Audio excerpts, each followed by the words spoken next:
컴퓨터가 어떻게 만들어졌는가? 자, 일단 우리 인간 특성을 이해해야 됩니다. 인간 특은 여러 가지가 있지만 가장 오늘 주목해 봐야 되는 인간 특이란 무엇이냐? 바로 인간은 자동화를 좋아해요. 여러분들이 유튜브 돌아다니다 보면은 많이 느끼실 거예요. 요즘에는 수입도 자동화를 시키고 싶어 해. 뭐만 하면 뭐 자동화. 뭐 자동화, 이제 사냥도 자동화, 그냥 인생도 자동화. 자동화에 정말 미쳐있는 게 인간이다. 그래서 이 인간 특징을 이해하면 좋은데, 과거부터 인간은 손 하나 까딱 안 하고 내가 원하는 대로 그냥 이 세상이 굴러가길 원했습니다. 그래서 지금의 컴퓨터까지 만들어졌는데, 과거에는 컴퓨터가 없었잖아요. 그럼 그 욕구를 어떻게 해결했을까요? 과거 시절 컴퓨터는 바로 이거였습니다. 요거였어요. 과거 시절의 자동화는요, 사람을 이용하는 겁니다. 그래서 과거에 여러분들이 보시면은 규제화를 통해서 사람이 어떻게 행동했으면 좋겠다, 사람을 통해서 이 시스템을 굴리고 싶어 했습니다. 나라라는 시스템이라든가 혹은 이 마을이라는 시스템이라든가 이거를 자동화시키고 싶었어, 아주 소수의 권력자들이. 그래서 인력을 굉장히 중요하게 여기면서 어떻게 하면 사람을 잘 부려먹을까, 때려도 보고 세뇌도 시켜보고 좋은 말도 해보고 여러 가지 노력을 다 했죠. 근데 이 인력에 고칠 수 없는 고질병이 하나가 있어. 바로 무엇일까요? 실수를 해. 아무리 겁을 주고 아무리 동기부여를 해도 사람은 실수를 합니다. 그래서 과거 시절부터 사람들은 불만을 가졌어요. 나를 위해서 묵묵히 실수 없이 내가 원하는 바를 기계처럼 딱딱 해주는 것을 원한다. 그런 장치를 만들고 싶어 했습니다. 그래서 여기에서부터 한번 시작을 해봅시다. 무슨 이야기냐? 계산기입니다. 계산기라고요? 계산기는 그럼 그 예전에는 없었나요? 지금 제가 이야기하는 건요, 17세기에 발견된 최초의 계산기를 이야기할 거예요. 그러면 17세기 이전에는 계산기가 없었느냐? 아닙니다. 계산기가 있었죠. 바로 여러분들이 알고 있는 주판입니다. 근데 이 주판은 자동화가 아니죠. 내 손가락이 움직여야 돼. 근데 그럼 17세기 동안 이 자동화에 대한 욕구가 없었냐? 아니요. 사람을 썼다니까요. 사람을 자꾸 쓰다 보니까 불만이 생긴 거야. 그래서 17세기에 정확하게는 1642년에 어떤 프랑스의 수학자이자 철학자인 블레이즈 카스파리라는 사람이 계산기를 만듭니다. 인류 최초의 계산기입니다. 여러분들이 보면은 나침반 같기도 하죠. 파스칼이 요 계산기를 만든 거예요. 근데 파스칼의 아버지가 어떤 분이지 아십니까? 세무국장님이었어요. 이 파스칼이 왜 계산기를 만들었는가? 이 파스칼한테 야 아들아 이것 좀 계산해라. 계산을 많이 시켜. 아빠 일을 많이 시킵니다. 여러분들 아버지가 계속 일을 준다고 생각해봐요. 여러분들 어떻게 해요? 지금 이거 빨리 끝내고 롤 한 판 땡겨야 되는데 짜증나죠? 나 대신 이 계산을 누가 해줄 수 있는가? 그래서 계산기를 만든 거예요. 근데 요 계산기 굉장히 신박해 보이지만요, 사실 이거 덧셈과 뺄셈만 가능합니다. 그리고 여러분들 그 지금 생각하는 계산기처럼 12 더하기 15는 하면 계산이 딱 나오는 게 아니라 이게 수동입니다. 내가 이 태엽을 이렇게 돌려야 돼. 기계 장치입니다. 자, 이걸 돌려서 덧셈과 뺄셈을 하는 건데, 이 당시에는 이 계산기가 대박이 났어요. 왜냐? 그 당시에는 수학이라는 거는 부유층만 할 수 있었던 그런 문화가 있었대요. 그래서 노예라든가 이런 사람들은 더하기 빼기 이런 걸 못하니까 이런 사람들한테 일을 시키려면 어떻게 해야 돼요? 계산기가 있어야 되는 거죠. 그래서 이 계산기를 만들어서 사람들에게 일을 시키기 시작을 했다. 그 당시에 덧셈과 뺄셈이 기계 장치로 가능하구나, 우와 대단하다라고 했지만 이거에 불만을 가진 분이 한 분 계십니다. 어떤 분이냐? 여러분들의 주적, 이분입니다. 주적이라고 하면 좀 그렇던데, 바로 이분이 라이프니츠입니다. 여러분들 고등학교 때 미적분 열심히 공부하셨죠? 네, 그 미적분의 아버지라고 불리는 이 라이프니츠. 이 라이프니츠가 굉장히 똑똑한 과학자이자 수학자이자 철학자였어요. 라이프니츠 입장에서는 미분과 적분 다 가능한데 덧셈과 뺄셈을 할 수 있는 요 기계 굉장히 무능해 보였겠죠? 그래서 이거를 업그레이드를 시켜요, 얘를. 그래서 라이프니츠는 이런 기계를 만듭니다. 파스칼이 만들었던 계산기랑 비슷합니다. 똑같이 굴리는 거야. 근데 얘는 추가된 기능이 있습니다. 바로 곱셈과 나눗셈이 가능했다.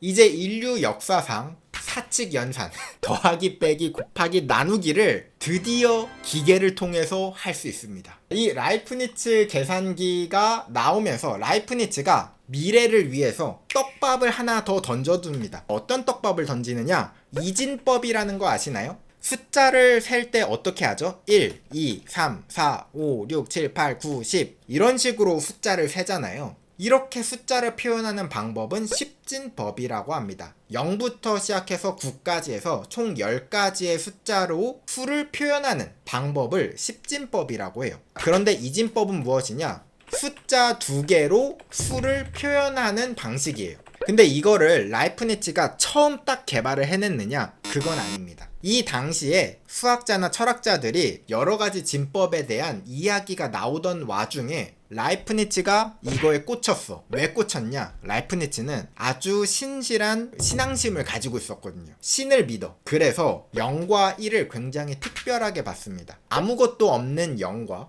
신이 탄생한 1, 이 0과 1로 모든 걸 표현할 수 있다면 이게 진리 아니겠는가? 그래서 이진법에 꽂혀가지고 논문을 하나 냅니다. 이게 1703년에 냈던 이진법에 관한 논문이에요. 1과 0을 어떻게 해서 계산하고 이런 논문을 딱 발표하게 됩니다. 요 이진법이 나중에 엄청난 트리거 역할을 합니다. 그 다음에 이 1600년대에 이 숫자를 위한 기계를 어디다 써요? 사실 나라 정부 이런 곳에서나 쓰지 산업 분야에서는 좀 딴 이야기였습니다. 그 당시 1600년대에서 가장 메인인 산업이 무엇이었습니까? 메인은 옷이었어요. 옷. 근데 옷을 만들려면은 실을 바느질을 해야 되잖아요. 근데 이 바느질을 하는데 이게 패턴이 있단 말이에요. 이 패턴을 반복적인 일을 계속해야 되는데 이거를 과거에는 인력을 쓰다 보니까 실수도 나고 찔리기도 하고 정말 문제가 많아서 이것도 그러면 저 사람들이 숫자 계산을 기계로 하는 것처럼 우리 옷 만드는 것도 기계가 없을까? 고민을 했었던 거죠.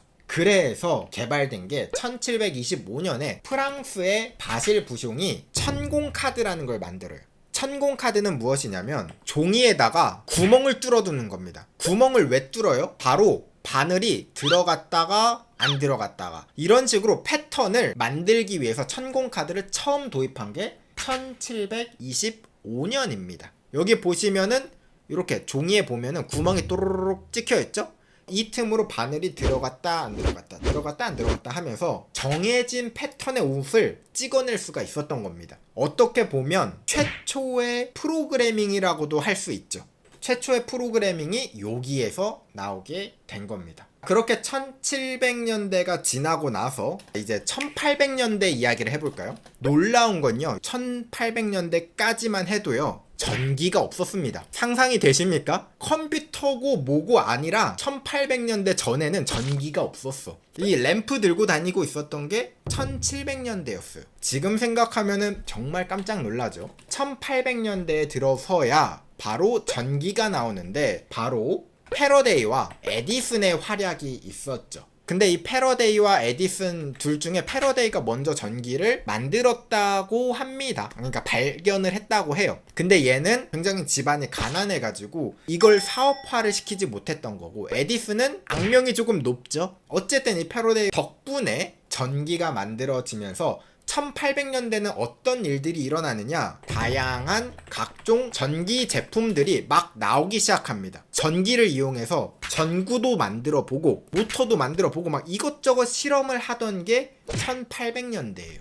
전기가 처음 나왔으니까 얼마나 신기하겠어요. 그 중에 하나가 기계식 릴레이입니다. 이게 무엇이냐면, 이유는 잘 모르겠는데 그 당시에 전류를 딱 흘러주니까 이 금속에서 자기장이 생겨.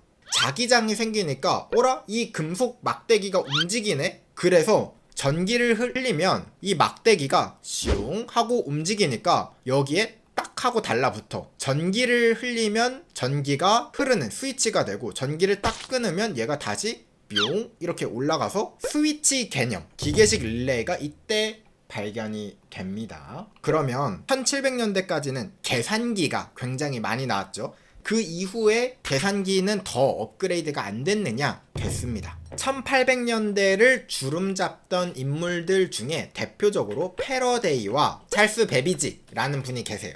자, 이 찰스 베비지가 나는 계산기를 업그레이드 해야겠다. 지금까지는 더하기, 빼기, 곱하기, 나누기 단순하게 이것만 가능했는데 다항식을 계산할 수 있는 계산기를 만들면 어떨까를 생각한 거예요. 예를 들어서 이겁니다. x제곱 더하기 x 더하기 1 이걸 계산을 하는 거예요. 어떻게 하냐? 1을 넣으면 3이 나오고 2를 넣으면 7이 나오고 요런 식으로 요런 다항식도 계산을 할 수 있는 계산기를 만들고 싶은 거예요. 여러분들 지금 그냥 딱 대놓고 말해서 톱니바퀴 몇 개 주면 이거 만들 수 있어요?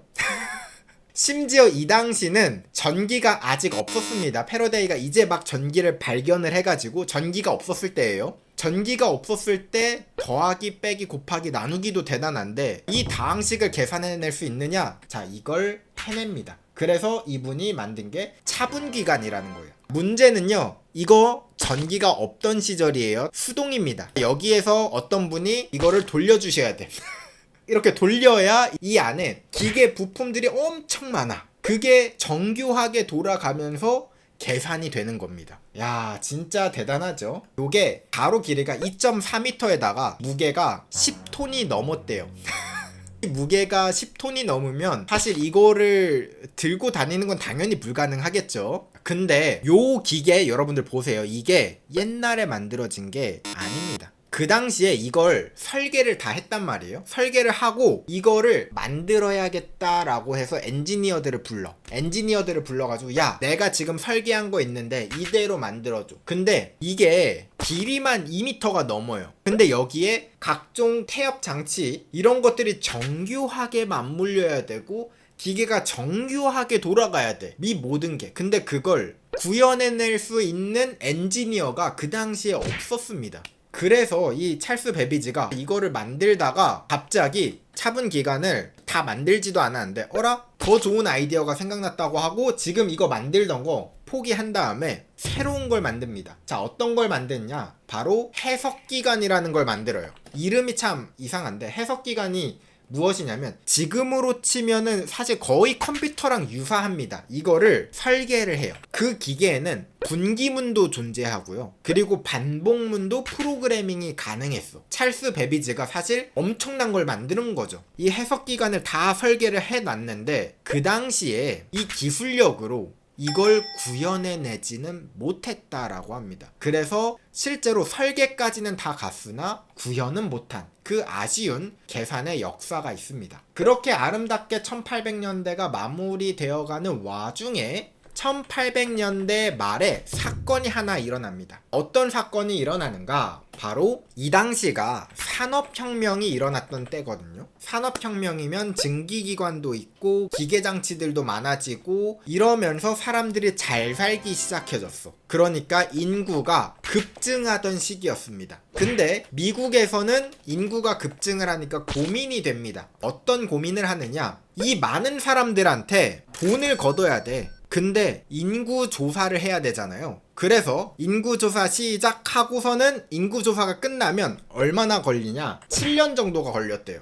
아니 7년 후면 인구가 또 바뀌겠죠. 그러니까 이게 인구조사의 의미가 없어지는 거예요. 그래서 이거 인구조사를 어떻게 하면 좋을까? 야, 이거 누가 좀 어떻게 좀 해봐. 이거를 다른 말로 공모전이라고 하죠. 그래서 미국에서 공모전을 열었습니다.